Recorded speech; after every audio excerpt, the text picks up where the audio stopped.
आज हम लोग पढ़ने वाले हैं हार्ट के बारे में।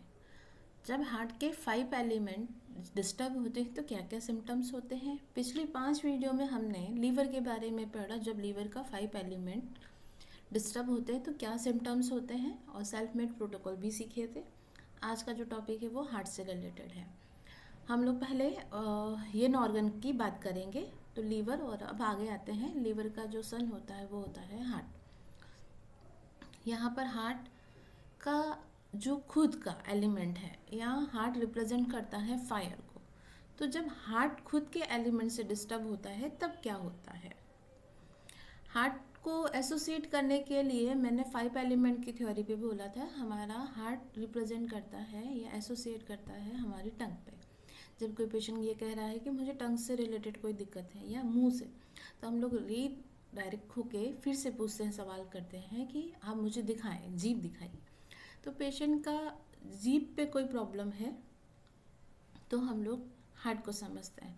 हार्ट वाले पेशेंट का जीभ रेड, डार्क रेड में होना चाहिए, तो एक इंडिकेशन ये भी होता है कि हार्ट से रिलेटेड पेशेंट है। अब हार्ट का काम क्या होता है, हमें हमारे मन को शांति देना, नींद देना।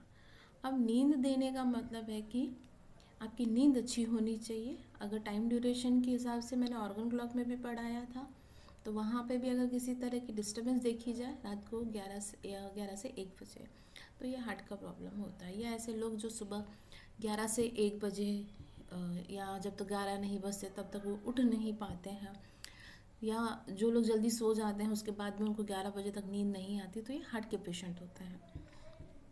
तो यहाँ पर हमारे मन को शांत करने के लिए या हमारी बॉडी को रिलैक्स करने के लिए, बॉडी रिलैक्स होने के 2 तरीके होते हैं। एक तो हमारी मसल्स रिलैक्स होगी तब भी हमें अच्छी नींद आती है, और एक हमारा मन, हमारा ब्रेन भी शांत रहेगा तब भी हमें नींद अच्छी आती है। तो यहाँ पर हार्ट का जो इंडिकेशन है वो है हमारी नींद से। अब जब ये डिस्टर्ब होता है, हालांकि इसमें एक लाइन और लिखी हुई है, फेशियल कॉम्प्लेक्शन एंड ग्लो। आगे चल के समझेंगे कि लंग्स की वजह से भी स्किन का कॉम्प्लेक्शन देखा जाता है। ग्लो होना पर्टिकुलर हार्ट की तरफ से आता है। एक ऐसी स्किन जो रेड हो या उसका कॉम्प्लेक्शन भी अच्छा हो, बट स्किन का जो टेक्सचर है वो भी अच्छा हो, ग्लो हो। मतलब कहते हैं ना कि हम लोग अपनी भाषा में कहते हैं ना कि इसकी फेस में तेज है, जो वो तेज हमारा हार्ट की वजह से आता है। इमोशंस की बात करें तो मैंने 5 एलिमेंट में भी बोला था कि ये एक इमोशन ऐसा होता है, जॉय हो गया, जॉय की कमी होना, एंजाइटी और रेस्टलेसनेस। अब रेस्टलेसनेस ऐसा नहीं है कि किसी पर्सन को एक जगह से दूसरी जगह उठा के मैं ही रेस्टलेस, बार बार उसको ऐसा लगता है कि मैं, उसका इंटरनली भी बहुत सारे इमोशंस मूव करते रहते हैं, उसकी वजह से भी उनको रेस्टलेसनेस होना स्टार्ट हो जाती है। अब हम समझते हैं कि इसके जो मेन सिम्टम्स हैं, जो बॉडी पे जो सिम्टम्स दिखाई देते हैं, अनिद्रा, जिनको सोने इंसोमेनिया की प्रॉब्लम हो, रेस्टलेसनेस, पाल्पिटेशन, हार्ट बीट का बढ़ जाना या फास्ट होना। अब ये पर्टिकुलर ऐसा भी इंडिकेट नहीं कर रहा कि हार्ट का कोई क्रॉनिक कंडीशन हो। छोटी छोटी बातों को लेके कभी हार्ट बीट बढ़ जाना, या हार्ट वाले पेशेंट का जो पहले जब एक्यूट कंडीशन होती है या प्राइमरी लेवल पे जब इसका बीमारी होता है, तब क्या होता है, पेशेंट को छोटी छोटी चीज़ों से ट्रॉमा लगना या शॉक हो जाना। जैसे पास में कोई बैठा है और किसी ने थोड़ा सा तेज आवाज़ में कुछ बात कर लिया तो एकदम से शॉक हो जाना या डर जाना, ये भी हार्ट को रिप्रेजेंट करता है। माउथ अल्सर, यहाँ पे माउथ अल्सर नहीं है, ये टंग का अल्सर है, ठीक है। फेस, जिन लोगों का रेड रहता हो या स्किन रेड हो, ठीक है। अब एक बड़ा यूनिक सिम्टम्स कह लो, या जिसके ऊपर लोगों का ध्यान नहीं जाता, या थेरेपिस्ट लोगों की इसकी तरफ से ध्यान नहीं, जो लोग बहुत ज़्यादा टॉकेटिव होते हैं, टॉकेटिव मतलब बहुत ज़्यादा बोलते हैं, हर चीज़ को बहुत ज़्यादा एक्सप्रेस करते हैं, बार बार एक ही लाइन को दोहराते हैं, तो ये लोग होते हैं हमारे हार्ट के पेशेंट। हार्ट में जब फायर का प्रॉब्लम होगा तो क्या होगा, पेशेंट को शांति, अपनी भाषा में समझो, शांति नहीं मिलेगी। काम नहीं रहेगा।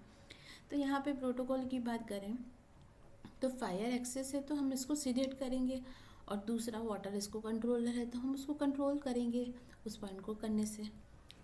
तो हम लोग समझते हैं प्रोटोकॉल। हार्ट का सेल्फ एलिमेंट का पॉइंट होता है H8। अब इसको क्या करना है, शांत। मैक्सिमम जो लोगों को हार्ट का जब प्रॉब्लम होता है तो वो एक्सेस में ही मिलेगा, ठीक है। अगर मैंने भी देखा है, हालांकि प्रोटोकॉल तो अब आपको बनाने समझ आ गए होंगे, सिम्टम्स की आगे वाली जब हम लोग वीडियोस बनाएंगे तब उस पर डिस्कस करेंगे, पर बेसिक कॉन्सेप्ट ये है कि हार्ट में जब फायर का प्रॉब्लम रहेगा तो सिम्टम्स क्या रहेंगे। अभी एक्सेस और इसका हम लोग थोड़ा सा छोड़ के चलते हैं। अब आते हैं हार्ट H8, इसको किया जाएगा सीडेट।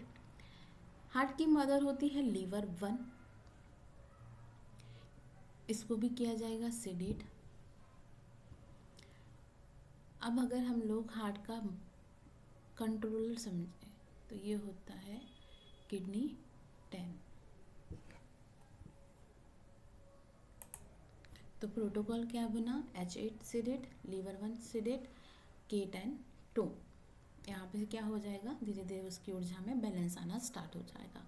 मैं हमेशा एक ही लाइन कहती हूँ कि जब आप किसी प्रोटोकॉल को फॉलो करते हैं तो 2 से 3 दिन के बाद वापस से उनको डायग्नोस कीजिए, सारे सिम्टम वापस से लीजिए, क्योंकि सिम्टम्स और कॉन्सेप्ट अगर आपका क्लियर है तो बहुत जल्दी रिजल्ट आ जाते हैं।